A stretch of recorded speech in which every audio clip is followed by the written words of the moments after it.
कार्यकर्ताओं से लोकसभा चुनाव के लिए नॉमिनेशन दाखिल करने के लिए कहा है और कहा है कि अगर एक सीट से 375 से ज्यादा प्रत्याशी हुए तो वहां चुनाव ईवीएम की जगह बैलेट पेपर से ही होगा और ऐसे में कांग्रेस की जीत निश्चित है।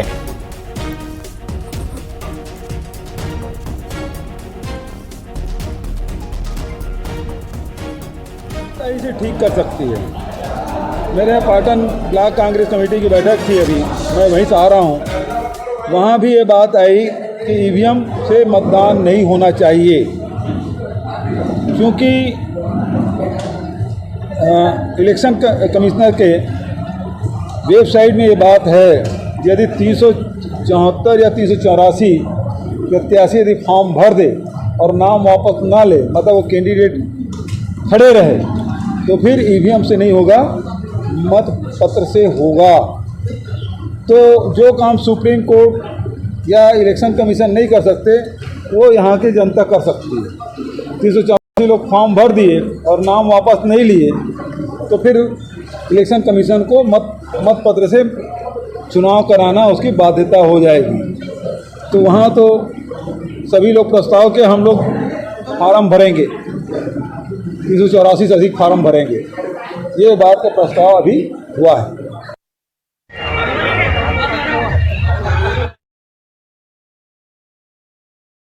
के पास चलते हैं।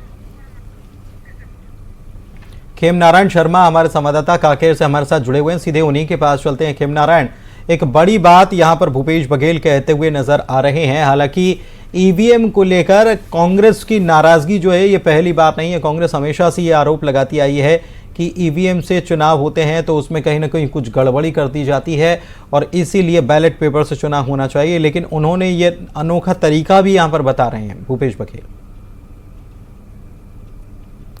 जी पुनीत, बिल्कुल। आज जो है पूर्व मुख्यमंत्री भूपेश बघेल जो है जगदलपुर रवाना हुए हैं। कल जो है वहां नामांकन की प्रक्रिया लकमा कवासी की पूरी करेंगे और बीच में कांकेर में रुके थे और पत्रकारों द्वारा जो है उनसे सवाल किया गया कि जब पिछली बार सरकार आई थी तब ईवीएम पर आपने सवाल नहीं उठाया, कांग्रेस की सरकार बनी, लेकिन अब आप लोग जो है ईवीएम पर क्यों सवाल उठा रहे हैं। तो उन्होंने बड़े उदाहरण देते हुए कहा कि जो ईवीएम है वो एक इलेक्ट्रॉनिक मशीन है, जैसे कि मोबाइल है, मोबाइल कि कई चीजों को जो है लोग नहीं जानते हैं।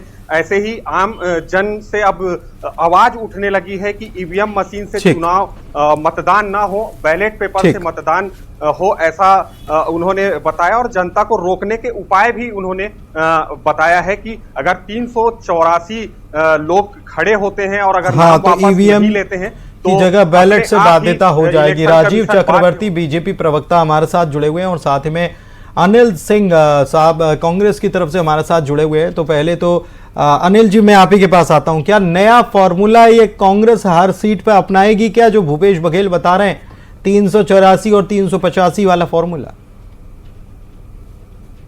अनिल जी।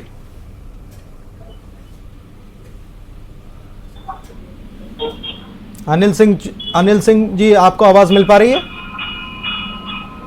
चलिए, लगता है कि अनिल जी तक आवाज पहुंच नहीं पा रही है। हमारे साथ जुड़े हुए हैं राजीव चक्रवर्ती बीजेपी के प्रवक्ता, उनके पास चल लेते हैं। राजीव जी, क्या कहेंगे इस पर, ये जो भूपेश बघेल कह रहे हैं, क्या इसे विवादित आप मानते हैं? बिल्कुल, भूपेश बघेल जी को अपनी हार दिख चुकी है। जिस प्रकार से भूपेश बघेल जी के खिलाफ राजनांदगांव के स्थानीय संघर्षशील लोग, चाहे सुरेंद्र दाऊ है, ये तमाम लोग ये आरोप लगा रहे हैं कि 5 वर्षों तक उनने कांग्रेस का शोषण किया और कांग्रेस के कार्यकर्ता का दमन किया। तो अब ये मामला आने के बाद उनके पास कोई चारा नहीं बचता कि वो ईवीएम के ऊपर दोष बने या नया फार्मूला लेकर आए। तो ये बहुत ही दुर्भाग्यजनक है। चुनाव आयोग पहले से संज्ञान ले चुकी है, सुप्रीम कोर्ट और तमाम हाई कोर्ट में इसकी दलीलें सुनी जा चुकी है, ईवीएम के ऊपर जो सुविधाएं रखी है। तो इस प्रकार से ईवीएम को लेकर कहावत है, नाच न जाने आंगन टेढ़ा, तो ये अभी सब कुछ टेढ़ा ही टेढ़ा दिखाई देगा, क्योंकि वो अपने हार देख चुके हैं। उनके निकट हार है, विधानसभा में लेके अपनी सीट को बचाया, निकट हार है। अनिल सिंह कांग्रेस के प्रवक्ता भी हमारे साथ जुड़े हुए हैं। अनिल जी, आपको आवाज मिल पा रही है क्या? जी, मुझे आवाज आ रही है। नमस्कार। नमस्कार अनिल जी, ये भूपेश बघेल साहब ने जो कहा है फॉर्मूला आप तक पहुंची कि नहीं बात की? उन्होंने बताया कि 384 से ज्यादा उम्मीदवार खड़े हो जाएंगे तो फिर बैलेट पेपर से चुनाव करवाना ही होगा। तो क्या कांग्रेस यही फॉर्मूला पूरे प्रदेश, पूरे देश में अपनाने वाली है क्या?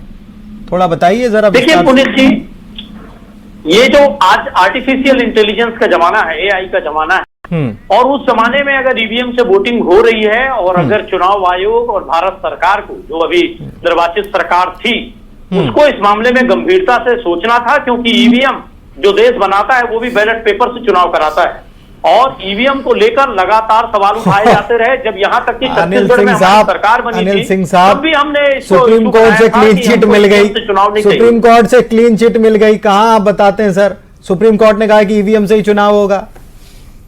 सुप्रीम कोर्ट की जो आपने बात की, तो उस बात को नहीं मानते? सर्वोच्च न्यायालय ने सिर्फ एक बात कही थी पुनीत जी, उन्होंने कहा था कि ये चुनाव आयोग का काम है, सर्वोच्च न्यायालय हर मामले में हस्तक्षेप नहीं कर सकती है। अच्छा, इसलिए वो मामला वहां से खारिज हुआ था। दूसरी बात, देखिए ईवीएम पर लगातार सवाल उठ रहे हैं, और अगर वो सही कह रहे हैं 384 कैंडिडेट अगर हो गए, तो फिर ईवीएम में 384 तो यही करेंगे क्या फॉर्मूला? इसका जवाब नहीं दे रहे हैं आप। ये कांग्रेस की जो वर्किंग कमेटी है वो निर्णय करेगी, ये मेरा काम नहीं है, लेकिन ये सच है टेक्निकल। बहुत धन्यवाद, बहुत धन्यवाद। समय की यहाँ थोड़ी कमी है, यहीं तक समय इजाजत दे रहा था। बहुत शुक्रिया हमारे साथ जुड़ने के लिए, प्रतिक्रिया देने के लिए। और इसी के साथ इस बुलेटिन में इतना। खबरों का सिलसिला लगातार जारी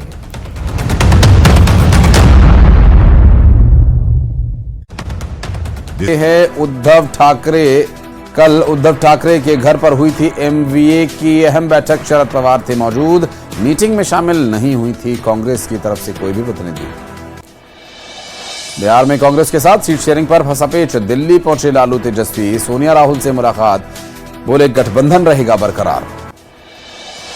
पीएम के खिलाफ कर्नाटक सरकार के मंत्री शिवराज तंगदागी के विवादास्पद बयान पर भड़की बीजेपी। तंगदागी ने मोदी के नारे लगाने वालों की पिटाई की कही थी बात, बीजेपी ने मंत्री को बर्खास्त किए जाने की मांग की।